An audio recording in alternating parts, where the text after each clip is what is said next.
Hey guys, this is Thomas from freewaysocial.com, and in this video I'll show you how to fix Facebook error occurred in 2021. Have you just received an error on Facebook? You can easily fix this. Just follow these steps and I will show you how. Start from going to Google Play Store if you're using Android or App Store if iPhone, and check if there is an update available for your Facebook app.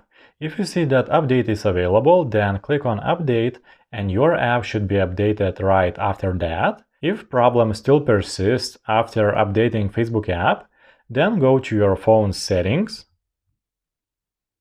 scroll down and tap on Apps. Go to Apps one more time again. Search for Facebook app at the top. Click on Uninstall to uninstall Facebook app and download it one more time again from the App Store. This should fix the problem. Done. I hope this guide was helpful and you are able to fix Facebook error occurred in 2021. Don't forget to like this video and visit us at freewaysocial.com.